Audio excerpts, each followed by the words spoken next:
ज्ञान भरो अपार, गंगा परमानंदमय,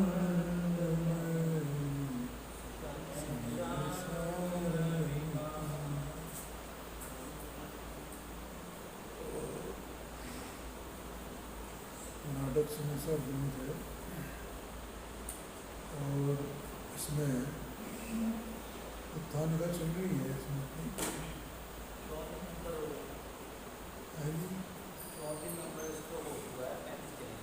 अच्छा, इसमें पहले 6 द्रव्य का स्वरूप और उसके पश्चात फिर 9 पदार्थ का स्वरूप ये हो गया है। और अब यहाँ पर 19 पेज पर 35 नंबर का छंद स्वाध्याय में चलेगा। देखो इन सब के ये उत्थान का है ना, उत्थान का माने एक तरह की भूमिका प्रस्तावना, क्योंकि इन सब चीज़ों के ज्ञान के बिना और इन पर भरोसा किए बिना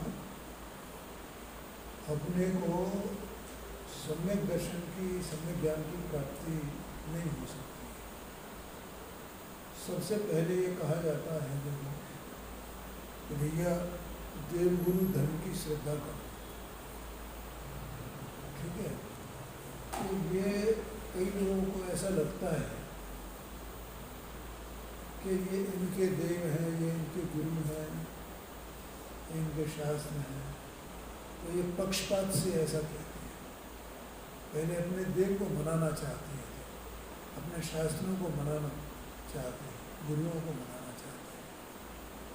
ऐसा कोई अन्नमत वाला हो ना, वो ऐसा समझेगा ना, क्योंकि हम तो अन्नमत वाले हैं, तो उन्हें ऐसा लगता है, पर वास्तव में ऐसा नहीं है। क्योंकि जो जिनवाणी है उसका आधार तो हमारे देव और गुरु हैं, और जिनवाणी में वस्तु स्वरूप को बताया गया है, यथार्थ वस्तु स्वरूप को बताया गया है। और हमें अगर वस्तु स्वरूप पर भरोसा करना है तो वस्तु स्वरूप को बताने वाले देव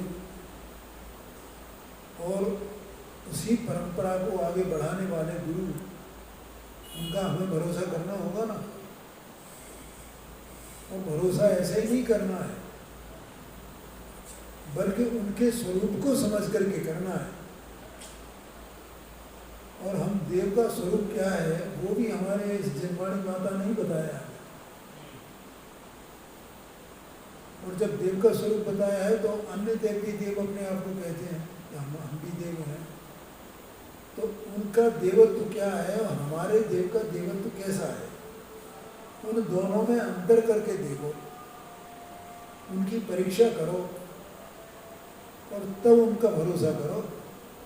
तो ऐसा नहीं है पक्षपात से कहा जाता होंगे, बल्कि ये कहा जाता है कि इसकी परीक्षा करके तुम इसको स्वीकार करना, ऐसा आशय है वहाँ। यहाँ कोई पक्षपात नहीं है, तो पक्षपात से उसको स्वीकार कराना चाहते हैं, अपने को ऐसा लगता है ना, तो पक्षपात से करते हैं, पर ऐसा बिल्कुल भी नहीं। तो इसलिए यहाँ ये जिनवाणी में ये सब 6 द्रव्य 9 पदार्थ इन सब का स्वरूप बताया गया है। क्योंकि इनको समझे बिना, हम 6 द्रव्य का स्वरूप नहीं समझेंगे तो हमें कैसे पता चलेगा मैं कौन सा द्रव्य हूँ, मैं कौन तत्व हूँ, मेरा क्या स्वरूप है, इसकी खबर अपने को नहीं पड़ेगी ना। तो वो खबर नहीं पड़ने पर फिर हमारे आत्मा का अनुभव कैसे होगा, और आत्मा के अनुभव के बिना हमारे दुख का अभाव कैसे होगा और सुख की प्राप्ति कैसे होगी। बोलो भैया क्या नाम है तुम्हारा? भगवती भाई। इसलिए यहाँ ये बात कर रहे हैं। देखो अब यहाँ वस्तु के नाम कहते हैं, 35 नंबर का छंद है। भाव पदार्थ समय धन तत्वेत वसुधर द्रवण रथ इत्यादि बहु वस्तु नाम ये सब। वस्तु के ये नाम है, क्या नाम? भाव। वस्तु को भाव भी कहते हैं, पदार्थ भी कहते हैं, वस्तु को समय भी कहते हैं, वस्तु को धन भी कहते हैं। धन माने रुपये पैसे वाला धन नहीं, और वस्तु का नाम है कि धन भी है।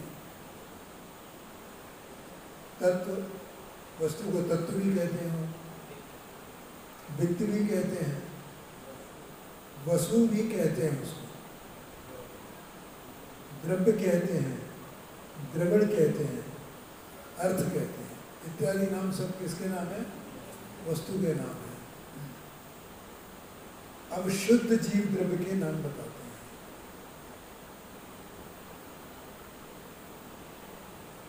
परम पुरुष परमेश्वर परम ज्योति परब्रह्म पूर्ण परम परधाम है। अनादि अनंत अविरत अविनाशी अजय निरानंद मुकुंद मुकुंद नाम है। निरामद निरमण निरंजन निर्विकार निराकार संसार से ओमन सुयान है। सर्वदर्शी सर्वज्ञ सिद्ध स्वामी सेवक धन्यनाथीश जगदीश भगवान है। शुद्ध जीव द्रव्य के इतने नाम हैं। शुद्ध जीव द्रव्य समझ गए? भगवान जो शरीर सा रहित हो गए,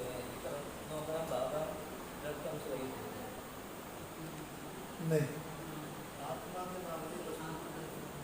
जितने संसारी जीव हैं ना, तो यदि उनकी पर्यायों को गौण कर दिया जाए और द्रव्य स्वभाव की मुख्यता की जाए तो वे सब स्वभाव से शुद्ध ही है ना। बोलो ऐसा है कि नहीं है, उसकी बात नहीं। पर सिद्ध तो एक अवस्था है, शुद्ध द्रव्य की सिद्ध एक अवस्था है, ठीक है। लेकिन वो जो एक भजन है ना, जो निगोद में सोई मुझ में सोई मोक्ष में जाए, उस शुद्ध जीव द्रव्य की बात चल रही है। ये लिखा भी है शुद्ध जीव द्रव्य, उसके नाम है।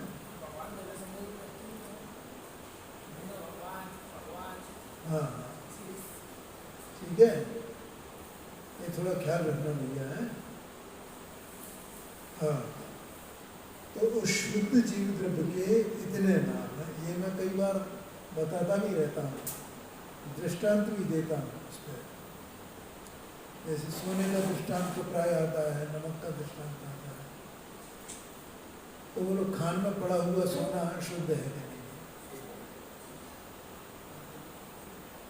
क्योंकि सोने का जो सोनापना है, उस सोने की जाति तो वही है ना। है?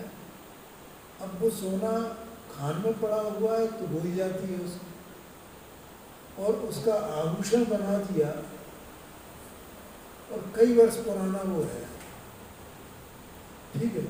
और मान लो 10 तोले का है और उसमें जो है 10-20 रत्ती का टांका भी है, अशुद्धता भी मिली हुई है, तो भी सोने की जाति, वो तो एक ही प्रकार का है ना।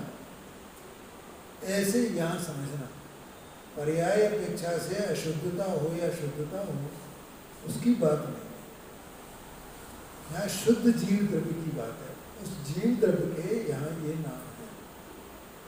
परम पुरुष, परमेश्वर, परम ज्योति, पर ब्रह्म, परम ब्रह्म नहीं है भैया, पर ब्रह्म, पूर्ण, परम, प्रधान, अनादि अनंत, अविगत,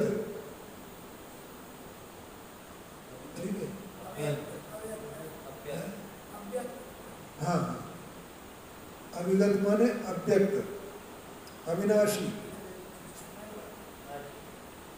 आज माने त्रिकाल विद्यमान, अविनाशी, अज का मतलब ही अविनाशी होता है, जिसका ना जन्म होता है ना मरण होता है। निर्द्वंद्व, मुक्त, मुकुंद, मुकुंद माने क्या है? यहाँ लिया है कुछ इसमें? नहीं, अर्थ नहीं लिया। मुकुंद, अमलान माने मल से रहित, निर्विकारी। निरावाद, निगम, निरंजन, अंजन माने कालिमा होती है, निरंजन माने शुद्ध, कालिमा रहित। निर्विकार, निराकार। अभी निराकार का अर्थ मैंने कल बताया था, हाँ, आत्मा या शुद्ध जीव द्रव्य है। हाँ जी, अमूर्तिक का अर्थ अलग है और निराकार का अर्थ अलग है आत्मा के संबंध में। ये मैंने कल बताया था, इनको बताया था। अमूर्तिक है माने अमूर्तिक जैसे आत्मा है, तो धर्म अधर्म आकाश काल ये भी अमूर्तिक है, लेकिन वे निराकार नहीं है। तो आत्मा निराकार कैसे है? तो आत्मा का कोई आकार नहीं है, ठीक है। निश्चय से वो असंख्यात प्रदेशी है ना, लेकिन असंख्यात प्रदेशी लोक प्रमाण कहा जाता है, लेकिन क्या लोक प्रमाण वो रहता है? लोक प्रमाण रहता नहीं है, तो अभी लोक प्रमाण असंख्यात प्रदेशी कहा जाता है। तो वो रहता कैसे है? कि जिस शरीर को प्राप्त करता है उसी के आकार को हो जाता है। इसका मतलब शरीर के आकार होता है, उसका तो कोई आकार है नहीं। क्या कहा? उसका कोई आकार नहीं, संकोच विस्तार होता है ना उसमें, तो संकोच विस्तार के कारण से जिस शरीर को प्राप्त करता है उसी के आकार हो जाता है, इसलिए उसका कोई आकार नहीं है। सिद्ध अवस्था में भी अंतिम शरीर के आकार रूप रहता है, ठीक है। और जैसे कोई जीव संसार में भी एक भव से दूसरे भव को धारण करने जाता है, तो जो पिछला भव होता है ना उसके आकार रूप रहता है। हाँ, वो नया भव धारण करने से पहले तक वो उसके आकार रूप रहता है, जो आकार उसे उसका होता है पिछला भाव। और इसी कारण से वो जो सिद्ध भगवान है वो पिछला जो शरीर है मनुष्य का शरीर, उसके आकार रूप से सिद्ध भगवान सब उसके आकार रूप है, क्योंकि अंतिम भाव तो मनुष्य का ही होता है, वहाँ से ही वो सिद्ध पद को प्राप्त करते हैं, इसलिए निराकार है। तो निराकार संसार शिरोमणि, क्योंकि ये सबसे ऊंची चीज है संसार में। अगर ये ज्ञान स्वरूप आत्मा ही नहीं हो तो अन्य पदार्थों को भी कौन जाने, उनके अस्तित्व को भी कौन स्वीकार करे। सुजान माने ज्ञान स्वरूप है, सर्वदर्शी है, ऐसी शक्ति वाला है ना, सर्वज्ञ है, सर्व की शक्ति वाला है, सिद्ध है, स्वामी है, सबका मालिक है वो, शिव है, मोक्ष स्वरूप है ना, शिव माने मोक्ष, धनी है, नाथ है, ईश है, जगदीश है, भगवान है। हाँ जी, ये नाम है। अब सामान्यतः जीव द्रव्य के नाम,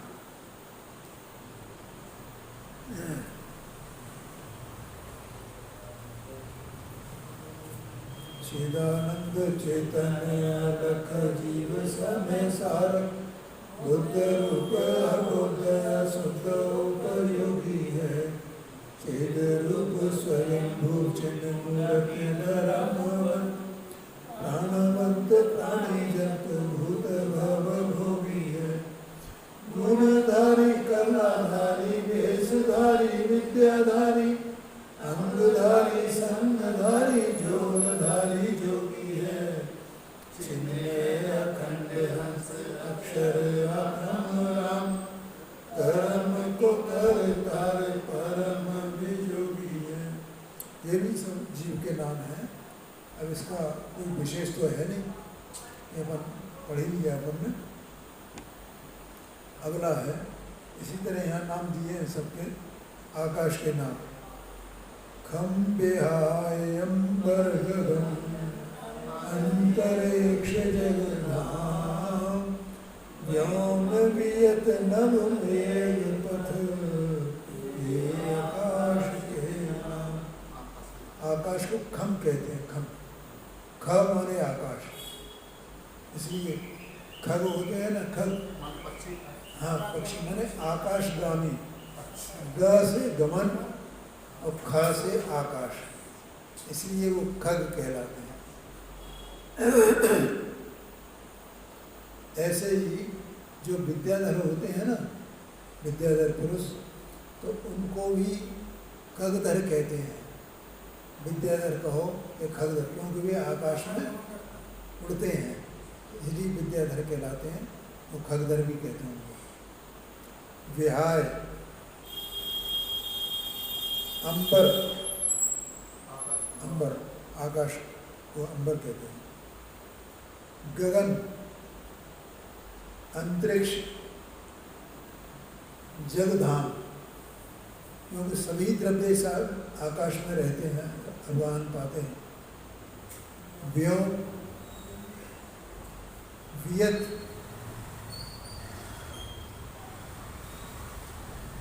नभ, मेघ पथ, ये आकाश के नाम, काल के नाम। जम कृतांत अंतक त्रिदश आवर्ती व्रतधान प्राण हरण आदित तनय काल नाम परमान। यम, कृतांत, अंतक, त्रिदश, आवर्ती, मृत्यु स्थान, प्राण हरण, काल को कोई उसका काल आ गया, ऐसा भी कहते हैं। आदित्य तनय माने सूर्य पुत्र, ऐसा भी कहते हैं। आदित्य माने होता है सूर्य और तनय माने होता है पुत्र। ये काल के नाम है। पुण्य के नाम, पुण्य सुकृत उरद वदन अकर रोग शुभ कर सुखदायक संसार भाग्य बैर मुख धर। ये सब पुण्य के नाम है। पाप के नाम, पाप अधो मुख ऐन अग कंपरो अदुधाम कलेल कलुष किल विष तुरत असुर कर्म के नाम। देखो ऊपर वाले में अकर रोग शुरू करना ऐसा बोला था, और इसमें बोला कंप रोग दुखना, माने पुण्य के उदय में जीव जो है वो अकड़ता है, इसलिए उसको अकर रोग कहा। और पाप में, पाप के उदय में कांपता है, इसलिए कंप रोग कहा उसे। मोक्ष के नाम सिद्ध क्षेत्र त्रिभुवन मुकुट शिवथल विचल धाम मोख मुकत वैकुंठ शिव पंचम गति निर्वाण। सभी उसके नाम है। निर्वाण, पंचम गति, शिव, और अन्य लोग वैकुंठ कहते हैं उसको। वैकुंठ, मुक्ति, मोक्ष, अविचल धाम, तो वहाँ जी पहुँच जाता है, वहाँ से चलायमान होता नहीं है। शिवथल, त्रिभुवन मुकुट, उसमें त्रिभुवन तिलक ऐसा है ना, त्रिभुवन तिलक का है, त्रिभुवन मुकुट का है। सिद्ध क्षेत्र। आगे बुद्धि के नाम, प्रज्ञाधिसना से नुसी धीमे धामत बोध सुरति मनी साचेतना आश्रय अंचल। ये बुद्धि के नाम। प्रज्ञा, दिशना, सेनुसी, धी, मेधा, मति बुद्धि, सुरति माने श्रुत, मनीषा चेतना माने मनीषा माने चिंतन करने वाले, आशय माने अभिप्राय, अंश और विशुद्धि, ऐसा है जी। हाँ, विचक्षण पुरुष के नाम। देखो विचक्षण माने जो चतुर होता है, तो विचक्षण जो है अपने यहाँ वास्तव में तो जो ज्ञानी पुरुष होते हैं उनको विचक्षण कहा जाता है। इसमें एक छंद भी है शायद, कहे विचक्षण पुरुष सदा में एक हूँ, ऐसा करके, तो अभी शायद इसी में आएगा। निपुण विचक्षण विरोध बुध वेदाधर वेदवान पटु प्रवीण पंडित चतुर सुधी सुजन मतिमान कलावंत कोविद कुशल सुमन दक्ष श्रीमन ज्ञाता सजन ब्रह्मविद जन संत। ये सब संत गुणीजन तज्ञ ब्रह्मविद ऐसा करके ये सब नाम उनके विचक्षण पुरुष के हैं। मुनीश्वर के नाम मुनि महंत तापस तपी भिक्षुक चारित धाम जति तपोधन संयमी रति साधु ऋषिना, ये सब उनके नाम है मुनियों के। दर्शन के नाम माने, नाम माने पर्यायवाची शब्द हैं, यो समझो। दर्शन के नाम दरस विलोकन देखनो अवलोकन दर्चार लखन दृष्टि निरखन जुवनी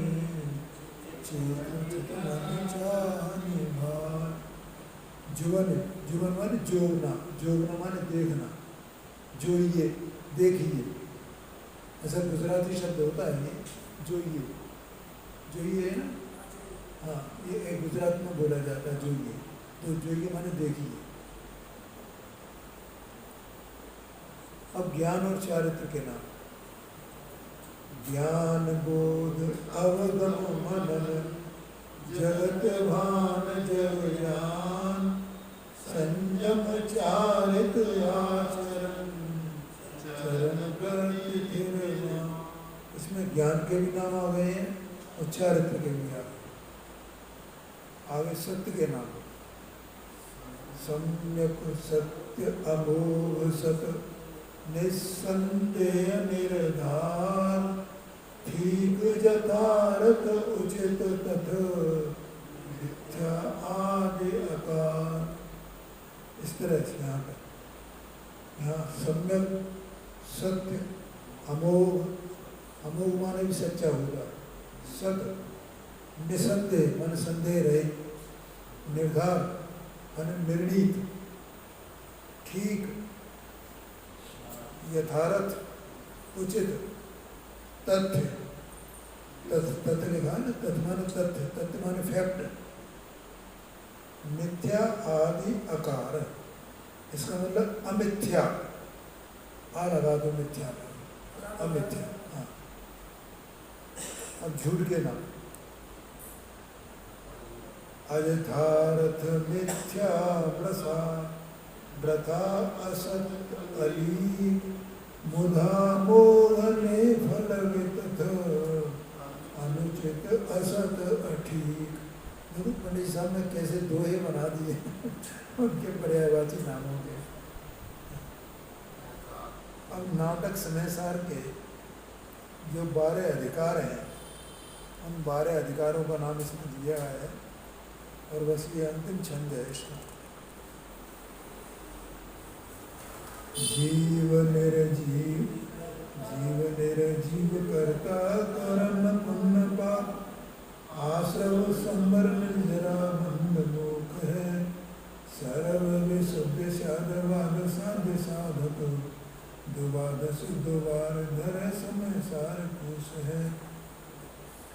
दरवान योग दरवान जो दूर कर, निगम को नाटक परम रस कोस है। सो परमागम बनारसी बखान जान, ज्ञान को निदान शुभ चारक की कोस है। इसका अर्थ करते हैं, समय सार जी के भंडार में जीव अजीव, कर्ता कर्म, पुण्य पाप, आश्रव संबर, निर्जरा, बंध मोक्ष, सर्व विशुद्धि, स्याद्वाद और साध्य साधक, ये 12 अधिकार हैं। ठीक है, देखो समय सार जी शास्त्र में जीव अजीव एक ही अधिकार है। आपने इसमें 2 अलग अलग अधिकार लिए, जीव अधिकार अलग और अजीव अधिकार अलग। ऐसे नियम सार जी में भी अजीव अधिकार अलग है और जीव अधिकार अलग है। तो जीव अजीव, कर्ता कर्म, ये समय सार के अनुसार ही है। पुण्य पाप, आश्रम संबर, निर्जरा, बंध मोक्ष, सर्वशुद्धि और स्याद्वाद और साध्य साधन। हाँ जी, है जी। नहीं, उसमें परिशिष्ट में है ये दोनों। हाँ, पहले स्याद्वाद अधिकार है और उसके बाद उपेय उपाय कहो या साध्य साधक कहो, एक ही बात है, वो अधिकार है। यह उत्कृष्ट ग्रंथ द्रव्यानुयोग रूप है। आत्मा को पर द्रव्यों के संयोग से पृथक करता है, अर्थात मोक्ष मार्ग में लगाता है। ठीक है, यह आत्मा का नाटक परम शांति रस को पुष्ट करने वाला है। सम्यक ज्ञान और शुद्ध चारित्र का कारण है, माने निश्चय चारित्र का कारण है। इसे पंडित बनारसी दास जी ने पद्य रचना में वर्णन किया है, ऐसा यहाँ कहा है। अब यहाँ समय सार नाटक, इसमें जीव द्वार,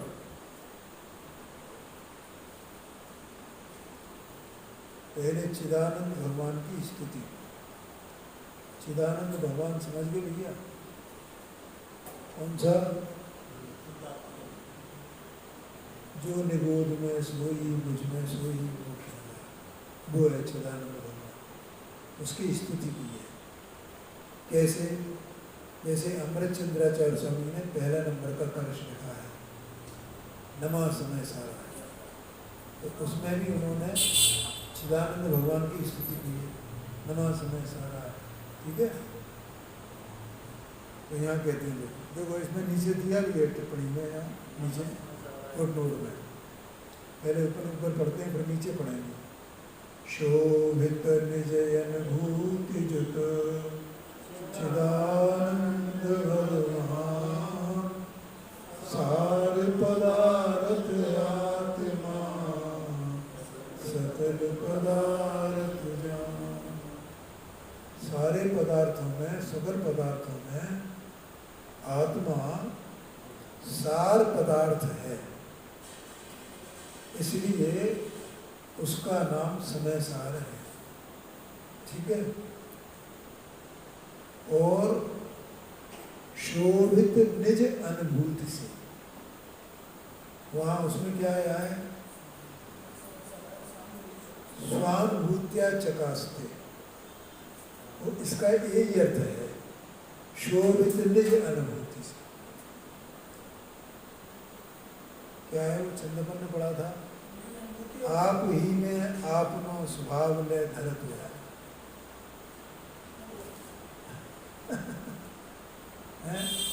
इसका नाम स्वानुभूत्या चकास्ते है, अपने में ही अपने स्वभाव को ग्रहण करना। इस जीव ने अनादि से पर स्वभाव को ग्रहण किया हुआ है ना, ये इसका अज्ञान है। उस पर स्वभाव को छोड़ करके उससे विरत हो करके अपने स्वभाव को अपने में धारण करें। उसका नाम स्वानुभूत्या चकास्ते है, उसका नाम शोभित निज अनुभूति से है। शोभित निज अनुभूति जुत चिदानंद भगवान, वास्तव में इसी का नाम चिदानंद भगवान है। वास्तव में ये तो अपन भेद करके उसको बताते हैं, जो मोक्ष अनुरोध में सोई ही मुझ में सोई मोक्ष में जाए, ठीक है ना, द्रव्य स्वभाव से इसे बताते हैं। अर्थ है वह चिदानंद प्रभु अपने स्वानुभव से सुशोभित है,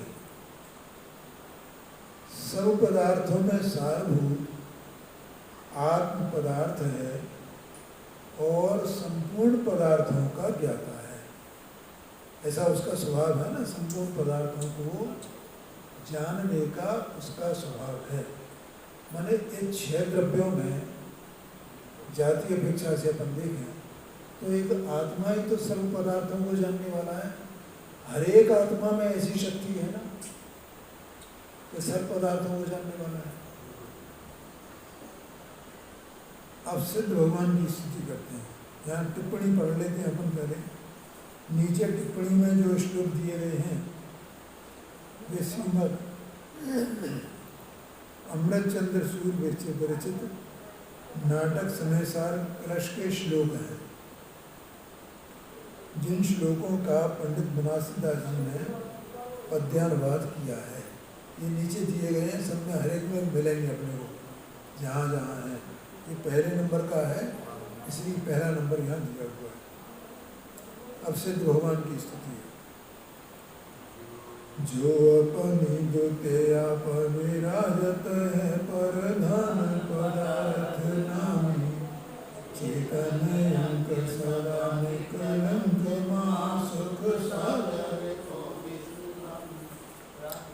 जीव या जीव जीते जग में तिन को गुण गायक अंतर्यामी, सो शिव रूप बस शिव थान, ताए बिनो किन में शिव गाम। जो क्या कहते हैं, जो अपनी दुत आप विराजत, अपनी शोभा से आप ही शोभित हैं, ठीक है प्रधान पदार्थ नामी, और पदार्थों में प्रधान पदार्थ हैं। और अंक माने लक्षण, उनका लक्षण क्या है? चेतना। सिद्ध भगवान का लक्षण भी चेतना है। सदा निकलंक हैं, माने कलंक रहित हैं, निर्दोष हैं। महा सुख सागर को विश्राम, कहाँ विश्राम करते हैं वे? सुख रूपी समुद्र में विश्राम करते हैं।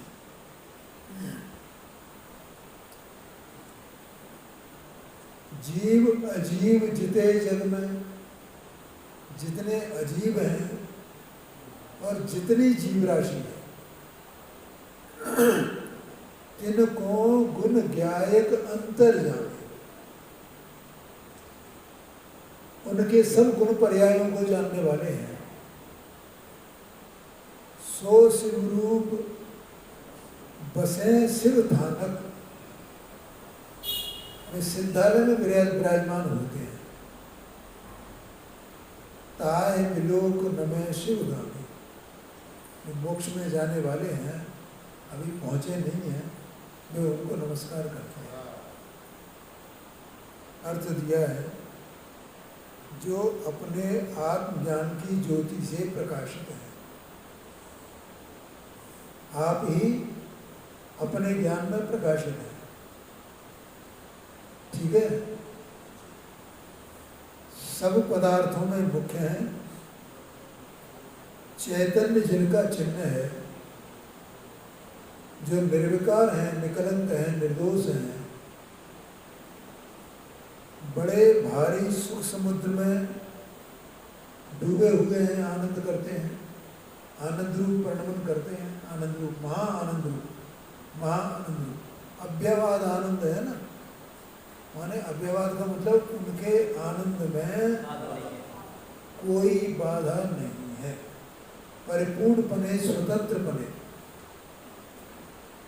ठीक है, बिना किसी अन्य साधन के वे स्वयं ही आनंद रूप हैं। जैसे वे स्वयं ही प्रकाश स्वरूप हैं, वैसे वे स्वयं ही आनंद रूप हैं। बोलो, समझ में आया कि नहीं आया?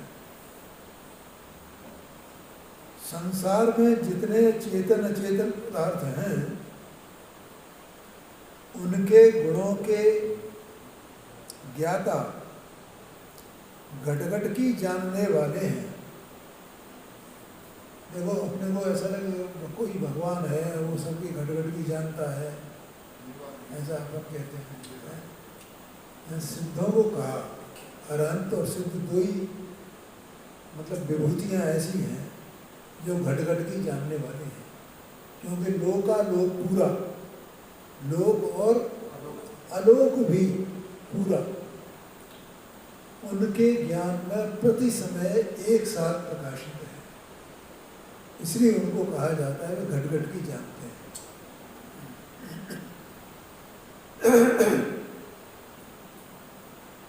वे सिद्ध भगवान मोक्ष रूप हैं, मोक्षपुरी के निवासी हैं।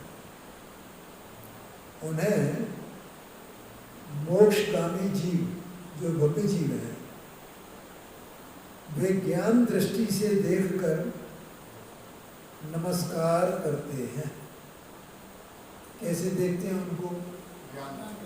ज्ञान दृष्टि से। पर्याय दृष्टि से नहीं देखते, ज्ञान दृष्टि से देखते हैं। ठीक है, राग दृष्टि से नहीं देखते, ज्ञान दृष्टि से देखते। अब जिनवाणी की स्थिति कहते हैं।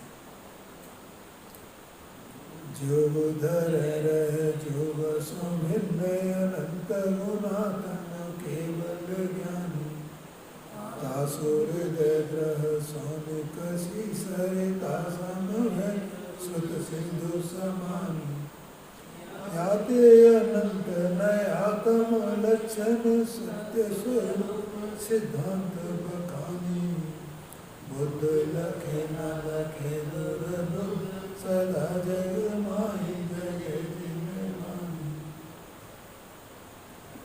जोग धरे रहे जोग सो भिन्न। जो अरहंत परमात्मा है ना, वे योगी हैं, सहयोगी हैं, सहयोग के लिए कहा जाता है, इसलिए वे योग धरे हैं, ऐसा लिखा है। लेकिन वे योग से रहित हैं। अनंत चतुष्टय स्वरूप विराजमान है ना, तो उनका जो अनंत चतुष्टय है वो योग से रहित है।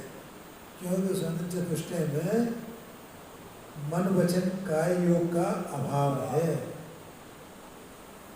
कितनी सुंदर बात है? जोग धरे रहे जोग सौभिन्न, अनंत गुणातम, अनंत गुण को धारी है वे, केवल ज्ञानी। तासु हृदय द्रह सोनिकसी, द्रह माने सरोवर। ये बड़े बड़े सरोवर होते हैं, वो अपन जो परसों तो पढ़ेंगे उसमें जो चौथा अधिकार है ना, उसमें सरोवरों का वर्णन आया है।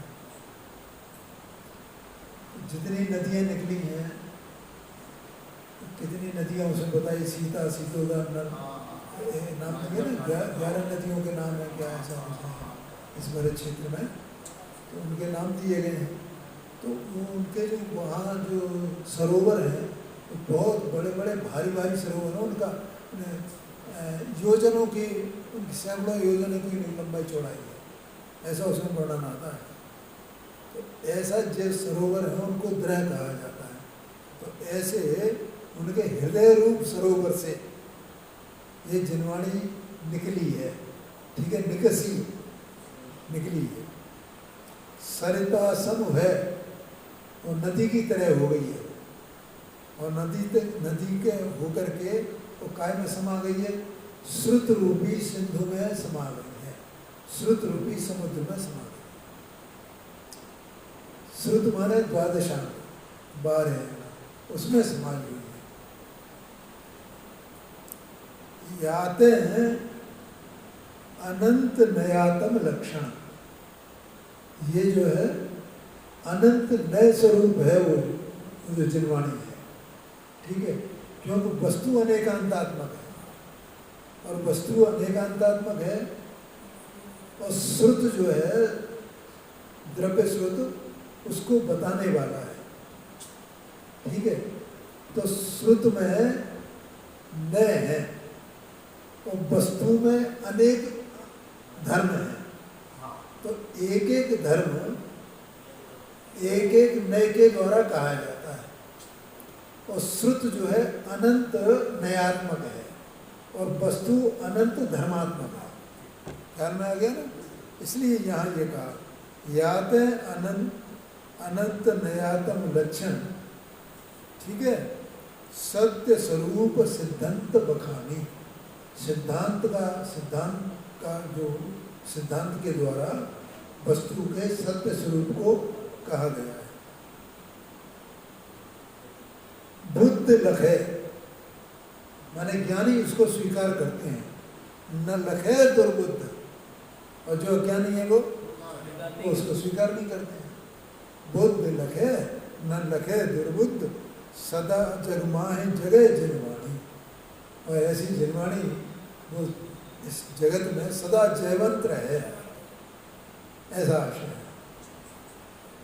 देखो इसका अर्थ अपन पढ़ते हैं। अनंत गुणों के धारक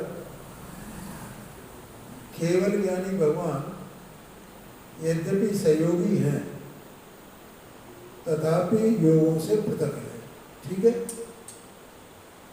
बहुत जोरदार बात है कितनी जोरदार बात है, क्यों भैया भगवती भाई, कितना मतलब सुंदर वर्णन उन्होंने किया है। योग धरे रहे योग संगे बुद्ध लखे न लखे दुर्बुद्ध, कितना सुंदर है।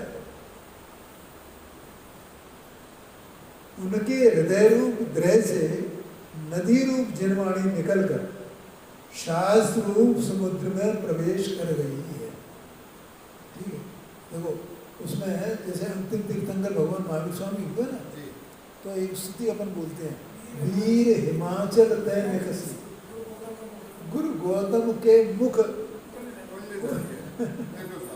माने उस कुंड में आई वो भगवान की दिव्यध्वनि भगवान से निकली और वो गौतम रूपी जो गणधर हैं उनके कुंड में आए। वीर हिमाचल तय निकसी, गुरु गौतम के मुख कुंड ढली है। मोह महातम भेद चली, जो मोह का अंधकार है उसको छिन्न भिन्न कर देती है। मोह महातम भेद चली, जग की जड़ता तप दूर करी है। जग की, ये जगत के जीवों की जो जड़ता है ना, बुद्धि की जड़ता, समझ गए ना, उस जड़ता को दूर कर दिया है। ये तो बिल्कुल जड़ है। अपन कभी कहते हैं ना वो चीकट, ऐसा जड़ हो गया है, इसकी समझ में कुछ आती ही नहीं है। ये क्या वस्तु का स्वरूप है? बुद्धि जड़ है बिल्कुल इसकी। उस जड़ता को इसने दूर किया है।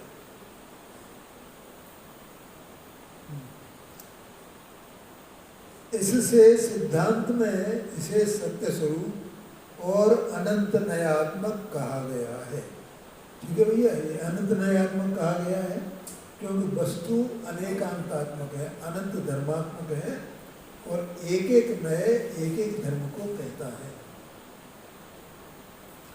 इसे जैन धर्म के मर्मी सम्यक दृष्टि जीव पहचानते हैं, मूर्ख मिथ्या दृष्टि लोग नहीं समझते।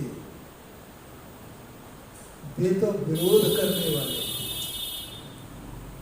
जो विरोध करने वाले हैं वस्तु स्वरूप का, वे समझ लेना कि उनको यहाँ दुर्बुद्धि कहा गया है। ऐसी जिनवाणी जगत में सदा जयवंत हो है। अपना समय भी हो गया है, आगे की चर्चा करें।